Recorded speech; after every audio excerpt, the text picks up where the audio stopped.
एक दिन शाम का समय, प्रदोष काल का समय, देव आदिदेव महादेव माता जगत जननी पार्वती के साथ भ्रमण कर रहे थे। देखिए, यदि आप अगर प्रदोष का व्रत नहीं कर सकते, मान लीजिए आपसे भूखा नहीं रहा जाए, आप प्रदोष का व्रत नहीं रख सकते, प्रदोष के दिन आप भूखे नहीं रह सकते, मंदिर भी नहीं जा सकते, दिया और बाती भी नहीं लगा सकते। श्री महापुराण की कथा कहती है कि प्रदोष के दिन, प्रदोष काल में अपने ही दरवाजे के पास में देव आदिदेव महादेव का स्मरण करते हुए लक्ष्मी की वृद्धि के लिए, संपदा को प्राप्त करने के लिए आप अपने ही दरवाजे के पास में एक घी का दीप लगा सकती हैं। कौन से दिन? प्रदोष के दिन। शिव शंकर में, शिवलिंग में 1000 गुना बल की प्राप्ति होती है। प्रदोष के दिन यदि आपको कहीं से भी आपको समी के पत्थर मिल जाएं, प्रदोष के दिन आपको यदि कहीं से समी के भी पत्थर मिल जाएं, और प्रदोष काल में, प्रदोष काल का जो समय होता है, शाम का जो समय होता है प्रदोष काल का, 4 प्रदोष या 5 प्रदोष आप कर देखिएगा। आपका कोई काम है, आपका कोई एग्जाम है, किसी नौकरी के लिए आप अप्लाई कर रहे हैं, समस्या आपकी बहुत ज्यादा बड़ी विकट आ गई है, कोई तकलीफ ज्यादा विकट आ गई है, कोई समस्या बहुत ज्यादा विकट आ गई है, प्रदोष के ही प्रदोष काल में एक समी का पत्थर भी आप अपने घर के शिवलिंग को उपाय करने के लिए आपको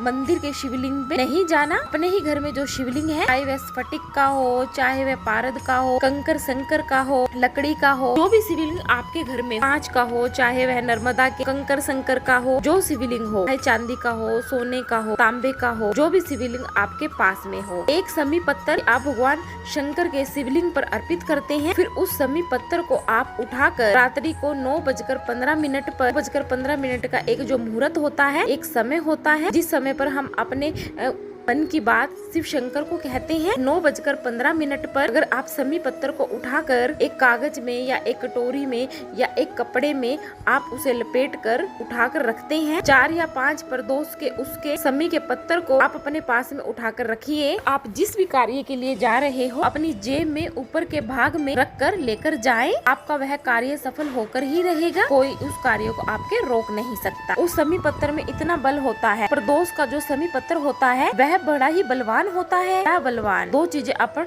बड़ी स्मरण में रखिएगा। वैसाख के महीने मिट्टी के पात्र का जल, वैसाख का महीना आए ना, जितने आप यहाँ बैठे हो और जितना आप आस्था चैनल पर सुन रहे हो, जितने फेसबुक पर, यूट्यूब पर सुन रहे हो, जितने भी आप मोबाइलों पर देख रहे हैं, प्रयास करना कि वैसाख के महीने में मिट्टी के पात्र में रात्रि भर जल रखा हो, मिट्टी के पात्र में, के पास में घड़ा हो, हंडा हो, मटका हो, उसमें रात्रि भर जल रखा हो।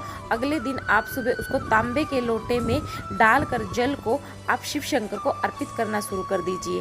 आप देखेंगे कभी भी पीछे मुड़कर नहीं देखोगे। कुंदकेश्वर महादेव के नाम को लेकर आप वह जल अर्पित कीजिए। भी जीवन में पीछे पलटकर देखने की जरूरत ही नहीं पड़ेगी। आप उन्नति की सीढ़ी पर चढ़ते जाएंगे। किसी भी प्रदोष के दिन, प्रदोष काल में बार दीपक लगा दे, उसके बाद अपनी कामना कर पत्री के वृक्ष के नीचे से थोड़ी सी मिट्टी उठाकर अपने माथे पर लगाकर, थोड़ी सी मिट्टी वहाँ से लाकर अपने घर पर एक स्वास्तिक बना दीजिए।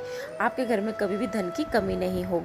आपके बच्चे कोई एग्जाम में बैठ रहे हैं, या कोई कंपटीशन एग्जाम है, या कोई नौकरी का एग्जाम है, मान लो 4-6 महीने से बैठे हो, 8 महीने से बैठे, सर्विस नहीं है, नौकरी नहीं है, एक छोटा सा उपाय आप अवश्य कीजिए। बेल पत्री के पेड़ के नीचे विराजमान होकर, जिसको नौकरी के लिए या एग्जाम में पास होने के लिए बेल पत्री के वृक्ष के नीचे जल चढ़ाए, पत्री के वृक्ष के नीचे थोड़ा सा दूध चढ़ाए, दोबारा जल चढ़ाए, अपने राइट भाग में घी का दिया, लेफ्ट भाग में तेल का दिया। किसी भी प्रदोष के दिन एक बार यह लगा दे, उसके बाद अपनी कामना कर पत्री के वृक्ष के नीचे अपनी कामना कर धोक लगा प्रणाम कर आ जाए, चले जाए इंटरव्यू के लिए। बाबा आपको उत्तीर्ण करा ही देगा, नौकरी दिला ही देगा।